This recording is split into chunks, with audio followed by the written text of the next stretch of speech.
sou Daniele, professora de espanhol do Colégio Pedro II, do campus Engenho Novo 2, e esse é o nosso Ajuda-me Sempre. I love how diverse it is. Est-ce que c'est un quartier? No podemos pedir como...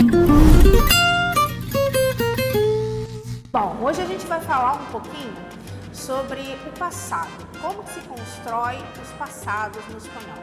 Existem dois tempos de passado que normalmente causam muita confusão para nós brasileiros, principalmente porque um deles a gente usa num contexto um pouco diferente da língua portuguesa. A gente está falando aqui do pretérito indefinido, também chamado de pretérito perfeito simple, e el pretérito perfeito compuesto, também chamado de pretérito perfeito. A gente tem que levar sempre em consideração o momento que a ação acontece. Porque no português não existe essa diferença do momento quando eu me expresso sobre uma ação acabada no passado. Eu digo assim, por exemplo, hoje comi um bolo. Ontem comi um bolo. O verbo comer no português vai no pretérito perfeito. Independente de ter sido no dia de hoje ou não ter sido no dia de ontem, eu vou usar a forma comi. Já no espanhol existe uma pequena diferença com relação a isso, porque a gente tem diferença entre momentos da ação do passado, momentos em que essa ação de comer, por exemplo, acontece. Quando eu falo, me refiro a uma ação que aconteceu hoje, eu tenho que levar em consideração que eu estou falando de um passado que impacta no presente, porque o dia de hoje ainda não acabou. A ação de comer acabou, mas o dia não acabou.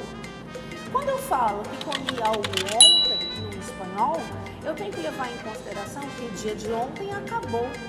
A ação de comer acabou, tanto quanto a de comer hoje. Porém, o momento da ação de ontem já acabou também, diferente do momento da ação de hoje, que ainda não acabou. Então, galera, a gente vai ter dois tempos verbais, tá?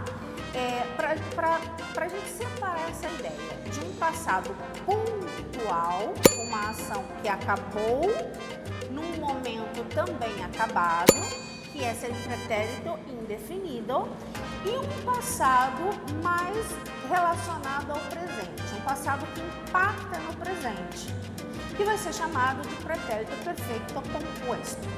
Então, por exemplo, se eu vou falar que ontem eu comi um bolo de chocolate, eu vou ter que dizer ayer comi una tarta de chocolate. Se eu for falar que hoje eu comi um bolo de chocolate, eu vou ter que dizer hoy he comido una tarta de chocolate. Quando eu falei de ontem, comi una tarta, usei o pretérito indefinido. Quando eu falei de hoje, he comido una tarta, usei o pretérito perfeito composto. Bom, existem outros marcadores de tempo que mostram pra gente a diferença de uso desses dois tempos verbais. Quando a gente faz referência a passados e momentos de passados acabados, pontuais, normalmente a gente usa expressões de tempo como ayer, anteayer, la semana passada, el mês passado, el año passado, numa data específica, em 2015, por exemplo, né?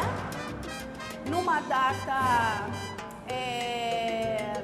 bem mais... quando a gente quer falar de um passado que já faz algum tempo, a gente diz hace 2 anos, hace 10 anos, todas essas expressões de passado pontual, quando o falante sabe exatamente quando aconteceu a ação, vão ser uma das premissas para o uso do pretérito indefinido. Já com o pretérito perfeito composto, normalmente a gente usa expressões mais voltadas por ações passadas, mas momentos que o falante tem ideia de ser momentos mais presentes. Por exemplo, hoje, o dia de hoje é um dia presente, né? Esta semana, este mês, este ano. Quando eu digo esta semana, este mês, este ano, a minha referência é de que a semana, o mês e o ano ainda não acabaram. Portanto, o dia de hoje ainda está envolvido na minha ideia de tempo. Ok, galera? Então, para finalizar, pretérito indefinido ou pretérito perfeito simples, usamos com ideias de momento de passado pontual. Pretérito perfeito composto ou pretérito perfeito usamos com ideias de passado em momentos que impactam no presente. É isso, galera. Beijo!